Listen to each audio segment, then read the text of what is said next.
we have to remember that it is not at the time for us to be the magnetic substance, and we are expected to wait. So, let us try to become magnetic as soon as possible by practicing certain traits, for following certain instruction. Not only philosophy. Philosophy is very, very sweet to discuss. We can burn hours and days and nights in philosophy, just as we can spend in the club and in playing cards. It is as useless to discuss philosophy as it is to play the cards in the club. Just as we burn away nights and days in shuffling the same 52 cards along with the 53rd one, the joker, that is himself. Joker. Le joker qui est That is the one who plays the cards. So everyone has his own role as the joker. We find a pleasure in playing through nights and days, but it is only a reshuffling of the same 52 cards along with the 53rd fool. So it is said we are many times born and dead, again born and again dead, because with the many values of life we play cards and spend lives, births and deaths. The valuable time that is given by nature to us is a great opportunity. That we are allowed to be born into a physical body is a great opportunity, and that too, that we are allowed to be born in a human body is described as a great opportunity by the masters of spiritualism. Of course, we may think that it is a great privilege to be a human being, but it's not a privilege, but it's a great opportunity which should be properly used. What's the difference between an animal birth and a human birth? It is the difference, like the difference between living in India and living in the advanced states of America. However beautifully I may construct a house in India, I cannot have the up-to-date equipment and the amenities which the average American has. The equipment is wonderful. Suppose a professor of language or literature like Krishnamacharya is taken to New York by one of his friends like Mr. B, and a very well equipped room is given to live. What happens? I may go into the room and see that there is no furniture in the room, there is no bed.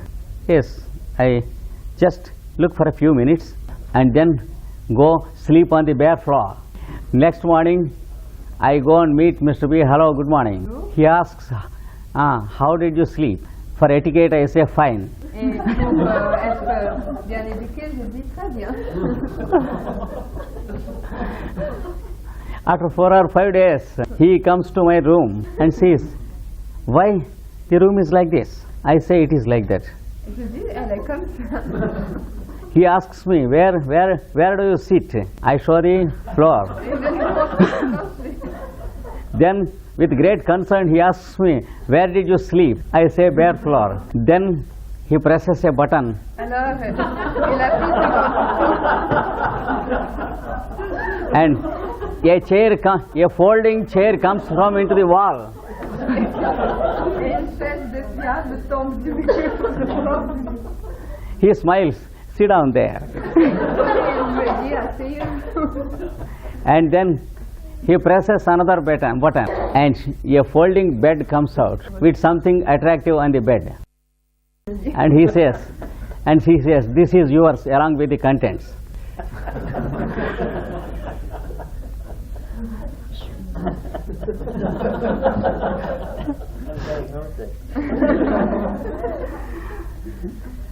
See,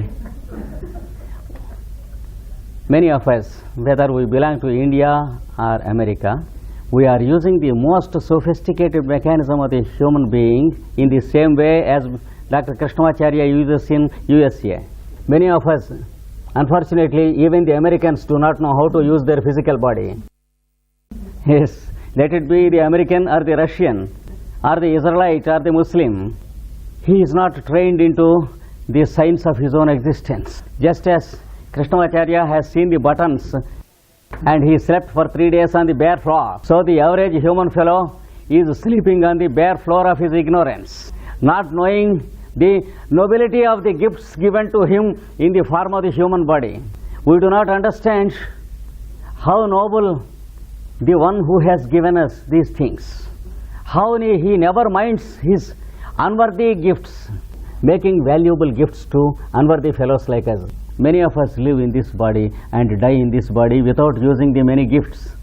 And those who are really advanced and those who know the sophisticated mechanism of the physical body, they are those whom we call the spiritualists. They are the masters and the sages. They are the prophets and the avatars. They are only worried that we are not making a proper use of what we have. This is the field of spiritualism. What's the purpose of spiritualism? We are expected to live life as a joy, but we are too much worried of life. Nature is really disappointed to see that we are worried, because nature expected that the human fool will be happy is when it makes an offering of the human physical body to the indweller. It makes the offering with great hopes, and it expects that the fellow lives in happiness and returns to nature happily. But when the fellow makes a hell of himself, prepares his own problems out of his mind, and finds it difficult to live in this world, coming to the conclusions that everyone is a rogue unless otherwise proved, and then nature feels very much for us. When we are worried of the future, nature is disappointed. When we are worried about our friends and enemies, and when we are jealous, when we are timid, when we are angry, when we are intolerant, and when our blood boils with greater temperature with all our beastly passions, and when our hypertension goes up, and when we eat all dirty medicines instead of good food, then for every one of us, nature laments that it has given a worthy gift to an unworthy fellow. At least to make nature not disappointed, the human beast is expected to be a human being. He has to lift himself up into happiness from unhappiness, though not for himself, but for the holy nature that has given him so many amenities. Nature has given us heaven and earth. It has given us the sunrise and sunset. It has given us the clouds, the rain and the fields and the grains. It has given us the plant, the animal, and we make a problem of all these things. We feel we have great problems and we are proud of making our own problems because we want to have the pride of solving them. If we want a let out from such a fallacy, a false living, a life of like a house of cards, yes, we are expected to follow the procedure of spiritualism and to try to think of the spirit. The more often you begin to think of the spirit, the more you grow aware of the spirit, and the more you grow aware of the spirit, the more you are spiritual. That means the more you are a magnetic substance, the sooner you are a magnet. How to practice? Many people ask a simple question: how to make myself happy? How to stop worrying? In the meanwhile, there are wise people who write books how to stop worrying and prove that the books are among the best sold books because they are confident of the more number of fools among human beings. Otherwise, how can such books be the best selling books? If I write a book, how to stop worrying, I can make a fortune of it enough for 3 generations. That proves the number of fools among us, because when we have no reason to worry at all, if a fellow like Krishnamacharya writes a book how to stop worrying, we forget the fact that we have no need to get worried, and then we run to purchase the book and try to understand how to stop worrying like that. The spiritualism exists in you, not in any book. When I was a student, there was an advertisement in a daily newspaper in India. It said, here is a good medicine to kill mosquitoes. Yes. Send 10 rupees in advance. And you will be sent the medicine by VP parcel, value payable parcel. Yes, it was sent. There was a bottle in a beautiful carton with 3 small sticks in it and a paper with instructions. That is how to kill a mosquito. Catch hold of it. Attrapez-les. With 2 sticks, open the mouth of the mosquito. With the third one, you put a drop of this medicine into his mouth. Then the fellow is killed. Et alors,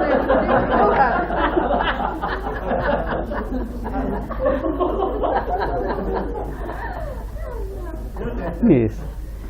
Sometimes, but very rarely, a fellow is not killed. Then what to do? You place the fellow on one stick and rub him with another stick. This happens only very rarely.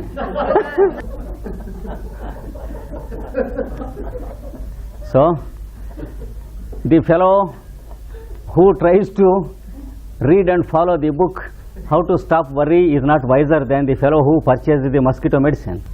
But yet, others are quite confident of our foolishness.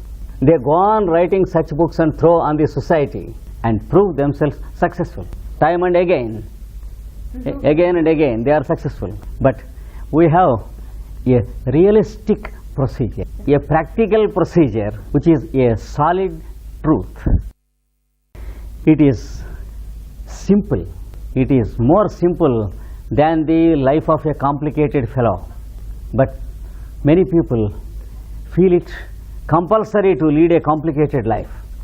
So there is the necessity of the science of spiritualism. One has to meditate upon the spirit. One of the good principles of spiritualism is to remember that spiritualism cannot be practiced by meditating for an hour or 2 hours or 3 hours or 24 hours.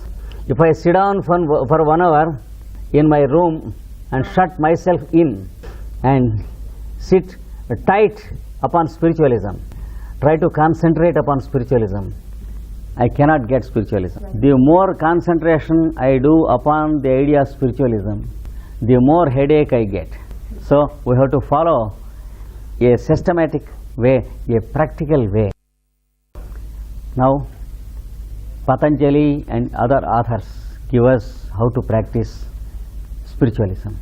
First of all, let us find out where the disease exists. The disease called self-complicating nature. The disease called self-conditioning. Where does it exist? Here it is given. The first one is called ignorance. We know the word. We know the dictionary meaning of the word also. But we do not know what is the type of ignorance we have. That's the real meaning of ignorance.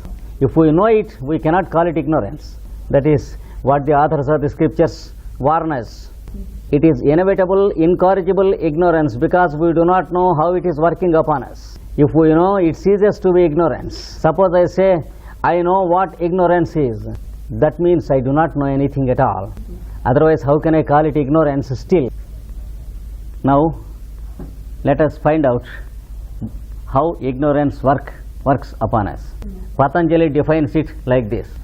This is what Patanjali says. Ignorance is a state of not knowing how to know things. A peculiar phrase. We know many things, but we don't know how to know them. I know what money is. I know what money can purchase. But yet, I purchase many foolish things with my money. You can't say I don't know money. You can't say that I don't know the purchasing value of money. But still you find that I am purchasing idiotic things with my money. Then you can know that I am ignorant about money. Same thing with our mind. We know what is mind. We know how valuable it is. But we don't know how to manage with it when it is not permitting us to sleep. When our mind is thinking of an enemy throughout the night, so that we may have a wretched sleepless night. whereas the enemy ate very well and slept till morning, and in the morning he greets us with a smile. So we know what is mind, we know what it does, but we don't know how to manage with the mind. That is what is called in Sanskrit avidya, that is not knowing how to know. This will be there in the second set of lessons of Patanjali, which will be given next year.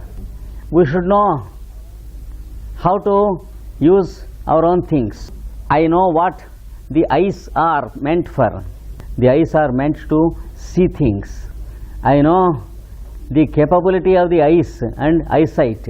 But suppose I am interested in looking through the windows into the house of others. To know, just to know secretly how you are behaving and you are talking. And I know what the ears are and how they are useful. But yet I place my ears into the window to know what you are talking. Unfortunately, many of us care to know what others are thinking about us and what others are talking about us. That's the unfortunate nature of not knowing how to know. And if two people are talking something bad of us, again we begin to think something bad. We are much discouraged. We begin to think of those fellows. Those fellows talk something bad of us until 10:30 in the night, and then they eat and sleep. But we sit in our room and go on thinking and thinking about the two fellows with great hypertension, and it is morning, and we have malutat. Yes. How to manage with the mind, how to manage with the eyes and the ears, and how not to try to know what others think about us. I speak for 2 hours here before you, and I will have Rodolphe with me and ask him what people are thinking of my lecture. That is what's called ignorance. Suppose he says, somebody discussed and remarked that it was foolish, that two people were talking that your lecture was something rot and nonsense. Then what will be the quality of my head? So this is what is called ignorance. Another thing Patanjali and others have given about ignorance is not knowing what is permanent and what is temporary. We attribute permanent values to temporary things. Sometimes I may care more for money than for my health. Which is more important? If the doctor says you have to go to Geneva and get yourself treated, it takes about 10,000 rupees from India to go to Geneva and get myself treated. But I may think that I may use this 10,000 rupees for a better purpose and then prefer to die than to go to Geneva. That is what is called ignorance. That is between money and health, which is of a greater value. So not knowing the order of priority of things. And people, they go to the railway station, they wait for the train, and if it is about half a minute delayed, they say that's nonsense. Time is away, we are wasting much time. But we spend hours and sometimes nights before the table, eating and talking and laughing. When food is not served for even half an hour after we sit at the table, we don't feel that it is a waste of time. If half a minute is wasted to wait for the railway train, we feel a life is wasted. This is what is called ignorance. Suppose your friend is talking to you on the street. You have some good work to do. You have to do some writing work. And the friend is talking and talking and talking. You will never ask him to take leave, and you will never prefer to take leave of him, because many times you feel it is uncultured to behave like that. Which is uncultured? Is it postponing your work hours and hours while talking like vagabonds on the streets? Suppose if you begin to practice spiritualism, just within half an hour you will inform your friend that you have some real work and you will ask him to excuse and you will go away. Instead of spending 1 hour or 2 hours for the meaningless thing which we call etiquette, You can inform your friend that you are really busy and go home and do the work. It is here that an average accidental is helpless, and an Indian fellow like me will be very rough and savageous in such matters. I can say matter of fact. Just after half an hour, a fellow of an Indian informs that I have some urgent business. Would you care to excuse me if I take leave? And if the other fellow is still smiling and talking, then this fellow turns his back and walks home. And such an attitude is really needed if we are to become spiritualists. It may be uncultural, but it is spiritual. It may be uncivilized, but we can't demand for two things, spiritualism and culture. As Aristotle says, you can't make the sky and the earth reflect on the same mirror. You can have a good angle with the earth when it is impossible to catch the sky in the mirror. Or you can have a convenient angle for the sky where it is impossible to have the reflection of the earth. You can't have both. If you want to be a spiritualist, you must be a matter of fact fellow. You need not insult anyone, but if the other fellow is not ready to care what you mean, you have no business to spend your time, because to a spiritualist, span is more valuable than any other thing, because a day past can never be brought back to do something valuable. As the scriptures describe, time is passing on when we are living, and time makes us older and older every second and every split second. And you can't be sure that your body and your mind will be having the same fitness as you have now tomorrow. Make the best use of time when you are a master of your own constitution. This is what the scriptures warn us against ignorance. And about the needs and the requirements of the five senses, they warn us. The body wants food, drink, rest, work, sex. But you be the master and feed the body according to the need. And if your mind were to be the master, you will be the slave to dance with the mind. So you try to feed the body with that which is required. Use your taste to eat food for the body, and don't eat for taste. That's the formula you have to apply to each of the five senses. I repeat once again what they said. Utilize your taste to feed the body instead of eating for taste. If you use taste to feed the body, you are eating to sustain the body, at the same time enjoying your taste. Then you are called a yogi. But if you eat for taste, you will be called in Sanskrit a rogi. Rogi means a patient. So when we eat for taste, we have to eat medicine also. If we enjoy the taste to eat for the body, we are yogis. Same thing with the utility of the eyes also. You can enjoy the beauty of the world, but understand what is needed and what is not.